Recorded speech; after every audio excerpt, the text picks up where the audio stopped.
നമ്മളും പറഞ്ഞുകൊണ്ടിരിക്കുക. ഒരാൾ പറയുമ്പോൾ പാരലായിട്ട് അയാൾ എന്ത് പറയണം, ഞാൻ ഇയാൾ പറയുന്ന കാര്യത്തിനെ ഖണ്ഡിക്കാൻ വേണ്ടിയിട്ട് ഇയാൾ ഇതിനേക്കാൾ എനിക്കൊന്ന് മറികടക്കാൻ വേണ്ടി എനിക്ക് എന്താ പറയാൻ പറ്റും. അപ്പൊ ഇങ്ങനെ ആലോചിക്കും, ഇടയ്ക്ക് ഇങ്ങനെ ആലോചിച്ചിട്ട് ഇടയ്ക്ക് ഇങ്ങനെ തലയൊക്കെ ആട്ടിട്ട് ഞാൻ കേൾക്കുന്നുണ്ടെന്ന് വരുത്തി തീർക്കാനായി ഒരു ചിരിയൊക്കെ ചിരി. കേൾക്കുന്നുണ്ട്, ഞാൻ പറയുന്നത് നിങ്ങൾ കേൾക്കുന്നുണ്ടോ? പിന്നെ ഞാൻ കേൾക്കുന്നുണ്ട്. അപ്പോഴാ പറയാ. നമുക്ക് എപ്പോഴാന്ന് വെച്ചാൽ അറ്റൻഷൻ എപ്പോഴാ വരിക എന്നറിയാം.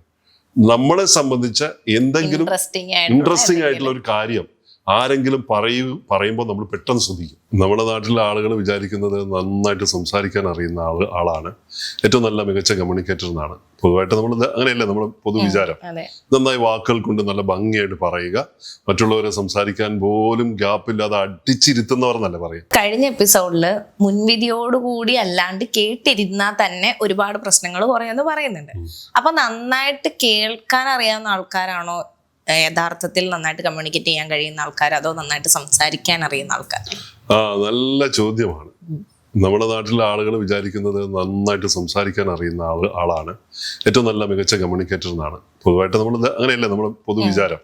നന്നായി വാക്കുകൾ കൊണ്ട് നല്ല ഭംഗിയായിട്ട് പറയുക, മറ്റുള്ളവരെ സംസാരിക്കാൻ പോലും ഗ്യാപ്പില്ലാതെ അടിച്ചിരുത്തുന്നവർ എന്നല്ല പറയും. അവരെ അടിച്ച് തൂഫാനാക്കി എന്നൊക്കെ പറയും അല്ലെ, പല പ്രയോഗങ്ങളൊക്കെ പ്രയോഗിക്കാറുണ്ട്. യഥാർത്ഥത്തിൽ നന്നായി സംസാരിക്കുന്നവരല്ല നല്ല കമ്മ്യൂണിക്കേറ്റർ, നന്നായി കേൾക്കുന്നവരാണ്. നന്നായി കേൾക്കുന്ന ഒരാളാണ് നല്ല ലീഡർ എന്ന് പറയും. ഒരു നേതാവ് നന്നായി അണികളെ കേൾക്കണം. ഒരു കുടുംബത്തിലെ കുടുംബനാഥൻ അല്ലെങ്കിൽ കുടുംബനാഥ, അച്ഛൻ, അമ്മ കുട്ടികളെ നന്നായി കേൾക്കണം. ഒരു ജോലി സ്ഥലത്താണെങ്കിൽ ആ ബിസിനസ് ഓണർ അവിടെ ജോലി ചെയ്യുന്ന ആളുകളെ നന്നായി കേൾക്കണം. അതിന് ഇപ്പൊ ഐശ്വര്യക്ക് മനസ്സിലാവുന്നുണ്ടല്ലോ, നിങ്ങളൊക്കെ ജോലി ചെയ്യുന്ന ആളുകളല്ലേ, പൊതുവിടങ്ങളിൽ എപ്പോഴും സഞ്ചരിക്കുന്ന ഒരാളല്ലേ. ഇതിന്റെ അഭാവം കൊണ്ട് എത്ര എന്തെല്ലാം പ്രശ്നങ്ങൾ നമ്മൾ അഭിമുഖീകരിക്കുന്നുണ്ട്. ഞാൻ പറയുന്ന ഒന്ന് അയാൾക്ക് കേൾക്കാൻ കഴിഞ്ഞിരുന്നെങ്കിൽ അയാൾ ഞാൻ പറയുന്ന ഒരു കാര്യം പോലും അംഗീകരിക്കില്ല എന്ന് പറയുക അല്ലെ. അപ്പം 99% ആളുകളുടെ പൊതുവിടങ്ങളിലും ജീവിതത്തിലും ഉണ്ടാവുന്ന പ്രശ്നങ്ങളുടെ അടിസ്ഥാനപരമായ കാരണം എന്ന് പറയുന്നത് മര്യാദക്ക് കേൾക്കാൻ പറ്റാത്തതുകൊണ്ടാണ്. ഈ നന്നായി കേൾക്കുക എന്ന് പറയുന്നത് പഞ്ചേന്ദ്രിയങ്ങൾ ഉൾപ്പെട്ടുകൊണ്ട് 5 ഇന്ദ്രിയങ്ങളും ഉൾപ്പെട്ടുകൊണ്ട് കേൾക്കുക എന്നുള്ളതാണ്. അപ്പൊ എങ്ങനെയാണ് നമ്മൾ മുഴുവൻ വളരെ ശ്രദ്ധാപൂർവം പറയുന്ന കാര്യങ്ങൾ മറ്റുള്ളവർ കേൾക്കുന്നുണ്ട് എന്ന് അവരെ ബോധ്യപ്പെടുത്തേണ്ടതുണ്ട്. അങ്ങനെയും വേണം. നിങ്ങളൊരു കാര്യം എന്നോട് പറയുമ്പോൾ ഞാനത് സാഹൂതം ഇങ്ങനെ കേൾക്കുകയാണ്. ഓഹോ, അപ്പൊ എന്റെ ശരീരഭാഷ ഉണ്ടാവും, തുറന്ന ശരീരഭാഷ, ഞാൻ നിങ്ങൾ പറയുന്നത് ശ്രദ്ധിക്കുന്നു എന്ന് നിങ്ങളെ എനിക്ക് ബോധ്യപ്പെടുത്തേണ്ടതും എന്റെ ചുമതലയാണ്. അപ്പൊ ആ രീതിയിൽ വേണം നമ്മൾ കേൾക്കാൻ എന്ന് പറയുന്നത്. ഇത് നഷ്ടപ്പെടുന്നുകൊണ്ടുണ്ടാവുന്ന പ്രശ്നങ്ങൾ എന്ന് പറഞ്ഞാൽ സാധാരണ ജീവിതത്തിൽ സംഭവിക്കുന്നത് ആളുകൾ സംസാരിച്ചുകൊണ്ടേ ഇരിക്കുക. ഇപ്പൊ ലാറി കിങ് എന്ന വളരെ പ്രശസ്തനായിട്ടുള്ള CNN-ലെ അവതാരകനുണ്ട്. അദ്ദേഹത്തിന്റെ വളരെ പ്രശസ്തമായിട്ടുള്ള വാക്കുണ്ട്. വലിയ ഷോയാണ് ലാറി കിങ് ഷോ, CNN. അദ്ദേഹം പറയുന്ന ആളുകൾ പരസ്പരം സംസാരിക്കാനായി വഴക്ക് കൂടുകയാണ് എന്നാണ്. നമ്മുടെ ചാനലൊക്കെ കണ്ടാ അറിയാതെ ഈ വഴക്കുകൂടൽ എത്രത്തോളം ഉണ്ടെന്ന്. ഒരാളെങ്കിലും പറയുന്ന മറ്റൊരാൾക്ക് കേൾക്കാൻ കഴിയുന്നുണ്ടോ? ഇല്ല. അപ്പൊ ഈ പരിശീലനം, നമ്മൾ ഈ കാഴ്ചയുടെ പരിശീലനം നമുക്ക് ജീവിതത്തിലുണ്ട്. നമ്മളും പറഞ്ഞുകൊണ്ടിരിക്കുക. ഒരാൾ പറയുമ്പോൾ പാരലായിട്ട് അയാൾ എന്ത് പറയണം, ഞാൻ ഇയാൾ പറയുന്ന കാര്യത്തിനെ ഖണ്ഡിക്കാൻ വേണ്ടിയിട്ട് ഇയാൾ ഇതിനേക്കാൾ എനിക്കൊന്ന് മറികടക്കാൻ വേണ്ടി എനിക്ക് എന്താ പറയാൻ പറ്റും. അപ്പൊ ഇങ്ങനെ ആലോചിക്കും, ഇടയ്ക്ക് ഇങ്ങനെ ആലോചിച്ചിട്ട് ഇടയ്ക്ക് ഇങ്ങനെ തലയൊക്കെ ആട്ടിട്ട് ഞാൻ കേൾക്കുന്നുണ്ടെന്ന് വരുത്തി തീർക്കാനായി ഒരു ചിരിയൊക്കെ ചിരിക്കും. ഈ ഭാഗം കൊണ്ട് ഒരു കൃത്രിമ ചിരി ഒക്കെ ചിരിച്ചിട്ട് ഇങ്ങനെ ഇരിക്കും. അങ്ങനെ ഇരുന്നിട്ട് പറയാൻ വേണ്ടിയിട്ട് ഇങ്ങനെ ശ്രമിച്ചുകൊണ്ടിരിക്കും. മറ്റേയാളെ പറയാൻ സമ്മതിക്കാത്ത തരത്തിൽ അയാൾ ഇങ്ങനെ വന്നിട്ട് ഇങ്ങനെ പറയാനുള്ള വെമ്പിക്കൊണ്ടിരിക്കുക ഉള്ളില്. അപ്പൊ അയാളുടെ ശരീരഭാഷയിൽ കണ്ടാ അറിയാം ഇയാൾ പാരലായിട്ട് ചിന്തിച്ചുകൊണ്ടിരിക്കുക. സമാന്തരമായ ചിന്ത. പാരലൽ ടോക്കിനെ പോലെ അപകടകരമായ ഒരു സാധനമില്ല. പാരലൽ ടോക്ക് നടക്കുമ്പോൾ എന്താ വേറൊരു അപകടം സംഭവിക്കുന്നത്? പറയുന്ന കാര്യങ്ങൾ നമ്മൾ കേൾക്കുന്നില്ല. മുമ്പൊരു വീഡിയോയിൽ പറഞ്ഞ ഓർമ്മയുണ്ടോ, ഡാവിഞ്ചി പറഞ്ഞത് ആളുകൾ കേൾക്കാതെ കേൾക്കുന്നുണ്ട്. ഞാൻ പറയുന്നത് നിങ്ങൾ കേൾക്കുന്നുണ്ടോ? പിന്നെ ഞാൻ കേൾക്കുന്നുണ്ട്. അപ്പോഴാ പറയാ. നമുക്ക് എപ്പോഴാന്ന് വെച്ചാൽ അറ്റൻഷൻ എപ്പോഴാ വരിക എന്നറിയാം. നമ്മളെ സംബന്ധിച്ച എന്തെങ്കിലും ഇൻട്രസ്റ്റിംഗ് ആയിട്ടുള്ള ഒരു കാര്യം ആരെങ്കിലും പറയുമ്പോൾ നമ്മൾ പെട്ടെന്ന് ശ്രദ്ധിക്കും. അപ്പം ഇതറിയാവുന്ന നല്ല കമ്മ്യൂണിക്കേറ്റർ എന്താ ചെയ്യുക? നമ്മളെ സംബന്ധിച്ച് ഇൻട്രസ്റ്റിംഗ് ആയിട്ടുള്ള കാര്യം പറയും. അപ്പൊ നമ്മൾ തുടക്കം മുതലേ കേട്ടുകൊണ്ടിരിക്കും. ഐശ്വര്യ, നല്ല കേൾവിക്ക് ഏറ്റവും വലിയ പ്രതിബന്ധമായി നിൽക്കുന്നത്, തടസ്സമായി നിൽക്കുന്ന ഒന്നാണ് പാരലൽ ടോക്ക് എന്ന് പറയുന്നത്. എന്ന് വെച്ചാൽ നമ്മൾ ഒരാളോട് സംസാരിച്ചുകൊണ്ടിരിക്കുമ്പോൾ നമ്മൾ തന്നെ സ്വയം സംസാരിക്കുന്നുണ്ട്. അതിന് മറുപടി നമ്മൾ തന്നെ നമ്മളോട് പറയുന്നുണ്ട്. ഇവൻ ഈ പറയുന്ന കാര്യത്തിന് അങ്ങനെ ഒരു മറുപടി പറയാം. ഐശ്വര്യ എന്ന് പറഞ്ഞേ, എന്തൊക്കെയായിരിക്കും പറയുക പാരലൽ ടോക്ക് ആ സമയത്ത്? ഇത് ഞാൻ പറയുന്നതായിട്ട് യോജിക്കുന്ന കാര്യമല്ല. അപ്പം ഇതിന് മോളി വെക്കുന്ന ഒരു കാര്യം ഞാൻ പറയുന്നുണ്ട്. അതോടുകൂടി അവന്റെ സംസാരം ഒന്ന് കുറയ്ക്കണം. എനിക്ക് മെയിൻ ആവണം. ഇങ്ങനെയൊക്കെ പറയുമ്പോൾ ഞാൻ പറയുന്ന കാര്യം എങ്ങനെയാണ് ഐശ്വര്യക്ക് കേൾക്കാൻ പറ്റുന്നത്? ഇതാണ് ഡാവിഞ്ചി പറഞ്ഞ കേൾക്കാതെ കേൾക്കുന്നു. ആ സമയത്ത് ആ ശ്രവണ ഇന്ദ്രിയ അനുഭവം ഉണ്ടല്ലോ, നമ്മൾ ശ്രവണവും കേൾവിയും രണ്ടാണ്. ഒന്ന് ഫിസിയോളജിക്കലായിട്ടുള്ള ഫിസിയോളജിയുമായി ബന്ധപ്പെട്ട ശരീരവുമായി ബന്ധപ്പെട്ട ഒന്നാണ് ശ്രവണം എന്ന് പറയുന്നത്. കേൾവി എന്ന് പറഞ്ഞാൽ മനസ്സംബന്ധമായ ഒരു നടപടിയാണ്. അത് മനസ്സുമായിട്ട് ഇത് രണ്ടും കൂടെ നന്നായി ബ്ലെൻഡ് ചെയ്യുമ്പോഴാണ് ശരിയായിട്ടുള്ള മനസ്സിലാക്കൽ എന്ന് പറയുന്ന സാധനം നടക്കുന്നത്. ഒന്ന് തലച്ചോറുമായി ബന്ധപ്പെട്ട്, ഒന്ന് ഉപബോധ മനസ്സുമായി ബന്ധപ്പെട്ട്.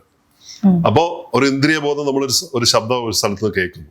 ആ കേൾക്കുന്ന ശബ്ദം ക്വാളിറ്റിയുള്ള നോൺ വെർബൽ ഭാഷയിൽ പറഞ്ഞാൽ ആ 38% അതിന്റെ ശ്രുതി, താളം, അതിന്റെ സ്പീഡ്, അതിന്റെ ഡെൻസിറ്റി, ഇങ്ങനെ മൊത്തം കാര്യങ്ങളെല്ലാം കൂടെ വെച്ചുകൊണ്ടുള്ള മന്ത്രമധുരം എന്നൊക്കെ നമ്മൾ പറയില്ലേ, കർണാനന്ദകരം എന്നൊക്കെ പറയില്ലേ, ക്വാളിറ്റിയുള്ള ശബ്ദം. ആ ക്വാളിറ്റിയുള്ള ശബ്ദം നമ്മൾ കേൾക്കുമ്പം ആ ശബ്ദം നമ്മൾ ഒരാളുടെ നാവിൽ നിന്ന് പുറത്തു വന്ന് അതിങ്ങനെ വന്ന് ചെവിയിലൂടെ കയറി ഒരു ഇന്ദ്രിയ ബോധം നമ്മൾ അകത്തൂടെ ഒരു പ്രോസസ്സ് നടക്കുക, തലച്ചോറിലേക്ക് പോയത് പ്രോസസ്സ് ചെയ്ത് പിന്നെ അങ്ങനെയാണല്ലോ അത് അതിന് മറുപടിയായിട്ട് ബാക്കി കാര്യങ്ങളൊക്കെ വന്നിട്ട് നമ്മൾ നാവിലൂടെ അത് പുറത്തേക്ക് വിടുന്നത്. ആ നാവിലൂടെ പുറത്തേക്ക് വിടുന്നതിന് മുമ്പ് നമുക്ക് നാവിനെ നിയന്ത്രിക്കാൻ കഴിഞ്ഞില്ല. മറ്റൊരു സബ്ജക്റ്റ് അത്, മറ്റൊരു വലിയ സബ്ജക്റ്റാണ് നാവുണ്ടാക്കുന്ന ഗുരുതരമായ അപകടങ്ങൾ. അപ്പൊ അവിടെയാണ് ഡാവിഞ്ചി പറഞ്ഞത് ചിന്തിക്കാതെ പറയുന്നു, ആലോചിക്കുക അപ്പൊ പറയാ, ഇതാണ്. അപ്പം ഈ പരിപാടികളൊക്കെ നടക്കണമെങ്കിൽ നല്ല ഭംഗിയായി കേൾക്കണം എന്നുള്ളതാണ്. ഈ കേൾവിയുടെ അഭാവത്തിൽ നമുക്കുണ്ടാവുന്ന കുഴപ്പങ്ങളാണ് നേരത്തെ പറഞ്ഞ പ്രശ്നങ്ങളിലേക്ക് നയിക്കുന്നത്. എന്ന് വെച്ചാൽ അവിടെ എപ്പോഴും ഞാനാണ് വലിയ ആള്, നീയല്ല, ഞാനാണ് വലിയ ആളെന്നുള്ളൊരു സംഗതി നമ്മുടെ ഉള്ളിൽ ഇങ്ങനെ വന്നുകൊണ്ടിരിക്കും. അപ്പൊ പാരലൽ ടോക്ക് അവസാനിപ്പിക്കണം. അപ്പൊ നമുക്ക് എങ്ങനെയാണെന്ന് വെച്ചാൽ നമ്മൾ പാരലായിട്ട് സംസാരിച്ചുകൊണ്ടിരിക്കുകയാണ് എന്ന് പറയുന്ന ഒരു അവബോധം നമുക്ക് വേണം, ഒരു അവയർനെസ് നമുക്ക് വേണം. ഞാനിങ്ങനെ ഇയാൾ പറയുമ്പോൾ സംസാരിച്ചുകൊണ്ടിരിക്കുകയാണല്ലോ, അപ്പൊ ശരിയായ അളവിലല്ലല്ലോ ഞാൻ കേൾക്കുന്നത് എന്ന് നമുക്കൊരു സ്വയം തോന്നലുണ്ടായാലല്ലോ, ബോധ്യം വേണ്ടേ? ആ ബോധ്യം വരുമ്പോഴാണ് നമ്മൾ എല്ലാ ഇന്ദ്രിയങ്ങളും ഉൾപ്പെടെ പഞ്ചേന്ദ്രിയങ്ങൾ ഒരുമിച്ച് ചേർന്നുകൊണ്ട് കേൾക്കുക. ഇപ്പൊ ഇവിടെ ഈ നിമിഷത്തിലായിരിക്കുക. ഈ പൂർണ്ണമായും നിങ്ങൾ കേൾക്കാൻ തുടങ്ങിക്കഴിഞ്ഞാൽ നിങ്ങളുടെ വർത്തമാനം കുറയും. അതാണ് നല്ല ലീഡർമാരൊക്കെ നല്ല ശ്രോതാക്കളായിരുന്നു ആണ് എന്ന് പറയുന്നത്. നല്ലൊരു നേതാവിനെ പോയി കണ്ടു നോക്കൂ, അയാളെല്ലാം പറയുന്നത് കേൾക്കും, തലകൊണ്ട് ഓ അത് ശരി, ഓക്കെ, അഭിനയിക്കായിരിക്കില്ല. നല്ല നേതാക്കള്, നല്ല ശ്രോതാക്കൾ, മറ്റുള്ളവർ തങ്ങൾ പറയുന്ന കാര്യം കേൾക്കുന്നുണ്ട് എന്ന് അവര് മറ്റുള്ളവരെ ബോധ്യപ്പെടുത്താനും കൂടെ ശ്രമിക്കും. നിങ്ങൾ ഒരു സ്റ്റേജിൽ നോക്കൂ, നല്ലൊരു പ്രാസംഗികൻ സംസാരിച്ചുകൊണ്ട് നിൽക്കുമ്പോൾ അവിടെ ഇരിക്കുന്ന ഒരു നല്ല ശ്രോതാവിനെ ഇവരിങ്ങനെ ഐഡന്റിഫൈ ചെയ്യും. നല്ല പ്രാസംഗികന്റെ പരിപാടി എന്താണെന്നറിയോ? സ്റ്റേജിൽ ഇരിക്കുന്ന 100 കണക്കിന് ആൾക്കാരുണ്ടെങ്കിൽ അതിൻ്റെ അകത്ത് അവർ സെലക്ട് ചെയ്യും. എന്താണ്? അനുകൂലമായ ശ്രദ്ധ നോക്കിക്കൊണ്ട് അവരിങ്ങനെ നിന്നിട്ട് തലകൊണ്ടിങ്ങനെ, ഇത് പ്രോത്സാഹനമാണ്, ഇതാണ് പ്രോത്സാഹനം. കറക്റ്റ്. എല്ലാ എക്സ്പ്രഷൻ കണ്ണിലൂടെയും ചുണ്ടിലൂടെയും മുഖത്തൂടെയൊക്കെ മുഖം കൊണ്ട് ഇവരിങ്ങനെ കാണിക്കും. ആ ആളുകളെ മാത്രം ഈ പ്രഭാഷകർ പിടിക്കും, കൃത്യമായി കാച്ച് ചെയ്യും അവര്. എന്നിട്ട് അവരോട് മാത്രമായിട്ട് ഇങ്ങനെ നോക്കി സംസാരിക്കുന്നതാണ്. ഇപ്പൊ ചില പ്രഭാഷകരുണ്ട് ഇങ്ങനെ അനന്തതയിലേക്ക് നോക്കിയിട്ട്, എവിടെ നിന്നില്ലാതെ ഇങ്ങനെ അനന്തതയിലേക്ക് നോക്കി സംസാരിക്കുന്നവരുണ്ട്. അത് ഒരു പ്രസംഗത്തെ കൊന്നുകളയുന്നാ പറയുന്നത്, ഒരു പ്രസംഗത്തെ ഇല്ലാതാക്കി കളയും. നമ്മൾ നേരെ ഓഡിയൻസിനോട് പറയണം. ഓഡിയൻസ് എന്ന് പറഞ്ഞാൽ ഒരാളിരിക്കുന്നത് പോലെ തന്നെ ഒരു എതിർ എനർജിയാണ്. നമ്മളെ കേൾക്കാനിരിക്കുന്ന, നമ്മുടെ മുന്നിരിക്കുന്ന ഒരാളില്ലേ, അതൊരു എതിർ എനർജിയാണ്. ഇവിടെ ഒരു എനർജിയാണല്ലോ, ഐശ്വര്യയുടെ ശരീരത്തുള്ള ഒരു എനർജിയാണ്. ആ എനർജിയോടാണ് ഞാൻ സംസാരിക്കുന്നത്. ആ എനർജി ബാഡ് എനർജിയാണ്, എനിക്ക് കമ്മ്യൂണിക്കേറ്റ് ചെയ്യാൻ പറ്റില്ല. ഐശ്വര്യ ബാഡ് എനർജിയിലേക്ക് പോകുന്നത് എന്തുകൊണ്ടാണ്? തോട്ട്, ചിന്തകൾ, വേറെ വഴിക്ക് ചിന്തകൾ ഇങ്ങനെ പോയിക്കൊണ്ടിരിക്കുക. അപ്പൊ എന്നിട്ട് വേറെ എന്തെങ്കിലും അങ്ങനെ സംസാരിച്ചുകൊണ്ടിരിക്കുന്നതിനിടയ്ക്ക് നമ്മുടെ അറ്റൻഷൻ നമ്മളെ വരുന്ന എവിടെയാണെന്ന് അറിയാമോ? നമ്മളെ സംബന്ധിച്ച് എന്തെങ്കിലും ഒരു കാര്യം പറഞ്ഞു എന്ന് കേൾക്കുമ്പോൾ പെട്ടെന്ന് ഇങ്ങനെ കേട്ടോണ്ടിരിക്കുക. ശരി, ഒരു ഞെട്ടലുണ്ടാവും. എന്താ പറഞ്ഞേ? ഒരു ഞെട്ടലോടുകൂടി ഒരു ചെറിയൊരു വൈബ്രേഷൻ ഉണ്ടാവും. അത് നല്ല കമ്മ്യൂണിക്കേറ്റർ ആണെങ്കിൽ, ബോഡി ലാംഗ്വേജ് പഠിച്ച ഒരാളാണെങ്കിൽ, ആശയവിനിമയക്കാരനാണെങ്കിൽ അയാൾക്ക് ഇത് റീഡ് ചെയ്യാൻ പറ്റും. അയാൾക്ക് ഇത് മനസ്സിലാവും. അപ്പൊ അവരെന്താ ചെയ്യാന്ന് വെച്ചിട്ടുണ്ടെങ്കിൽ എതിരെ ഇരിക്കുന്ന ആളെ സംബന്ധിച്ചുള്ള കാര്യങ്ങളായിരിക്കും മുൻതൂക്കം കൊടുക്കുക. എന്റെ മുന്നിൽ വരുന്ന ആൾക്ക് ആരായാലും അവർക്കാണ് ഞാൻ പ്രയോറിറ്റി കൊടുക്കുക. അവരെക്കുറിച്ച്, അവരുമായി ബന്ധപ്പെട്ട, അവരുമായി സംബന്ധിച്ച, ഞാനും അവരുമായിട്ട് നടക്കുന്ന ഈ വിഷയത്തിൽ എങ്ങനെയാണ് ഈ വിഷയം ബന്ധപ്പെട്ടിരിക്കുന്നത് എന്ന് ബോധ്യപ്പെടുത്താൻ വേണ്ടി നല്ല ഒരു അവതാരകനായ, നല്ലൊരു കമ്മ്യൂണിക്കേറ്ററായ ഞാൻ ശ്രമിച്ചുകൊണ്ടിരിക്കും.